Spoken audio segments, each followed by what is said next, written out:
back at I'm Quitting Alcohol with comedian David Boyle.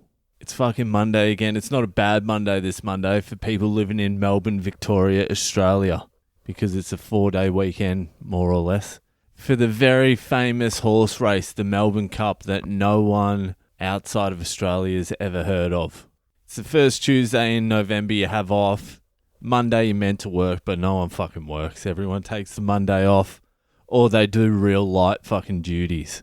They're not interested in work on that Monday. So it's a pretty fucking cruisy weekend.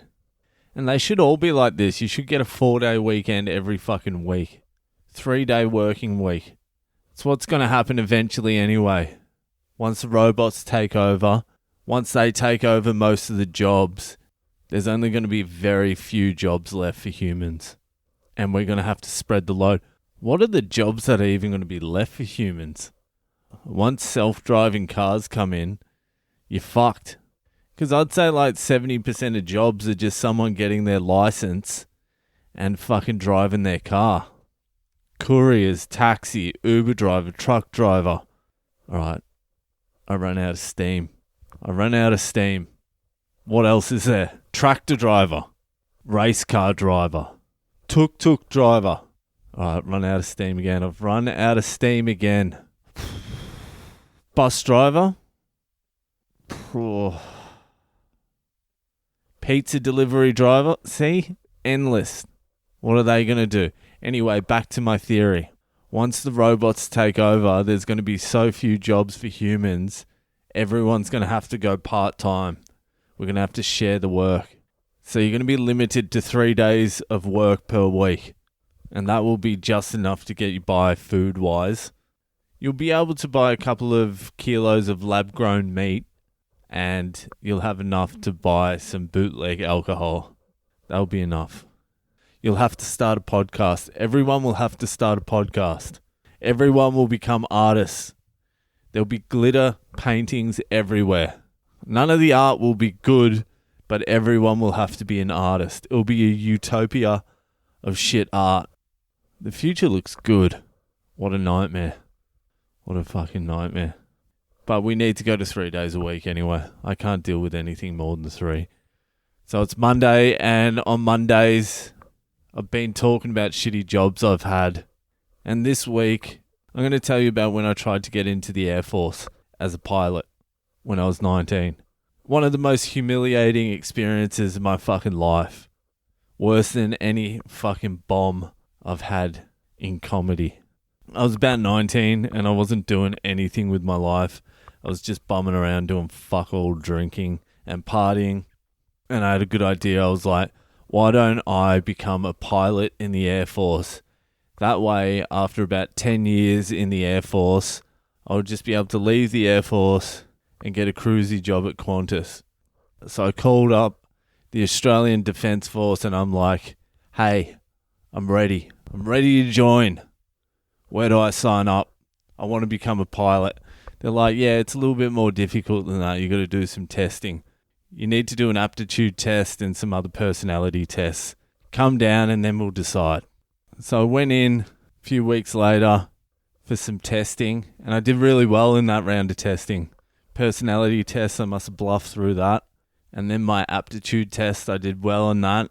And they're like, all right, you pass the first round of testing. There's a very slim possibility you might become a pilot. So come to round 2, it's in 4 weeks. And study everything you can about the Defence Force, about flying. Just learn about the Air Force inside out. Know about everything. And I'm like, I certainly will. Especially after how easily I breezed through this round. I'm definitely going to put more effort in. And so I go to the second round of interviews, and this is just a one-on-one with some army dude. That's how much I knew about it at the time as well. I'm like, I got to see some fucking army dude. To me, the army was all of them. I didn't even know the difference between the Navy, the Air Force, and the Army. My one-on-one interview with him was the most humiliating fucking 10 minutes of my entire life. I get in there, shook his hand, that was good, take a seat. And he's like, so David, you want to become a pilot in the Air Force? What made you decide that? And I'm like, flying is my passion. I've always wanted to fly. The lamest answer you can possibly give. I thought I was killing it as well. I'm like, fuck yeah, passion. That's what he wants to hear about, some fucking passion. Then he's like, oh yeah, okay, so you're passionate about flying. What are some of the things you have? What are some of the things you've done to pursue this passion? And I'm like, well, I'm here. I'm here to become a pilot because it's my passion. He's like, yeah, okay, you're here. What are some of the other things you've done outside randomly applying for this fucking position? And I'm like, what do you mean? Like, what else? He's like, yeah, like, have you joined cadets? Have you signed up for flying magazines? I'm like, oh, okay, yeah, stuff like that. And I swear to God, I said this. I haven't done any of that, but I used to fly a lot from Melbourne to Sydney to see my dad. My dad lives in Sydney. Whenever I was flying up, I would ask the stewardess if I could have a look in the cockpit. What a fucking moron. He's stunned. He's like, how the fuck did this guy pass the aptitude test? Then he's like, all right, so what made you specifically want to join the Air Force? I'm like, well, my passion's flying and you fly in the Air Force. So that's why I wanted to join the Air Force. He's like, yes, that's fine. But you can also be a pilot in the Army and the Navy as well. So what made you specifically want to be in the Air Force? And I had no fucking idea you could be a pilot in the Navy and the Army. I didn't even know they were separate to the Air Force at the time. And then I threw this one out there. I'm like, I wanted to be in the Air Force because it was always my dream to land a plane on an aircraft carrier.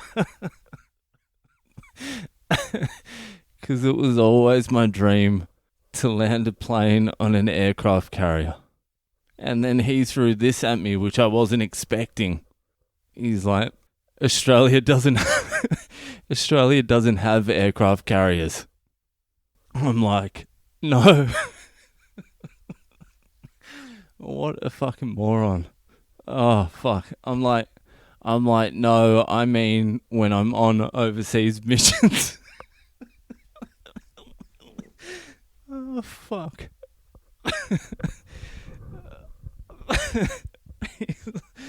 Oh, Jesus Christ. It was fucking embarrassing. It was fucking embarrassing. He's like, overseas missions? He's like, overseas missions? I find that highly unlikely. Then he's like, all right, moving on. Then he pulls out 2 laminated bits of paper with different types of planes printed on them. And he's like, can you please point to and identify the different types of aircraft on these sheets? I'm like, yep, no worries. That one there, that looks like a 747. Could be could be a 737, I don't know. It's hard to tell the difference with the naked eye. Yep, that's a propeller plane. That's a stealth bomber. Then he took the sheets off me and he's like, did you prepare at all? I'm like, I didn't even look at I did not even look at the website. He's like, yeah, it shows. He's like, I'm going to get you to come back in a month. You go find some stuff out about what we do here and then come back in a month, okay? I'm like, sir, yes, sir. Fuck. It's funny now, but at the time, that shook my confidence to the core. Jesus Christ, that was brutal. All right, that's me done for tonight. Hit me up on social media, have a chat with me. I am at Boyle Comedy on Facebook, Instagram, and Twitter. Send me some drunken stories. I do fucked up Fridays, where I read out listeners' stories, so send them in. And also, if you're enjoying the podcast, wherever you're listening to it, just give it a rate, a review, subscribe, tell your friends about it. I'll see you later.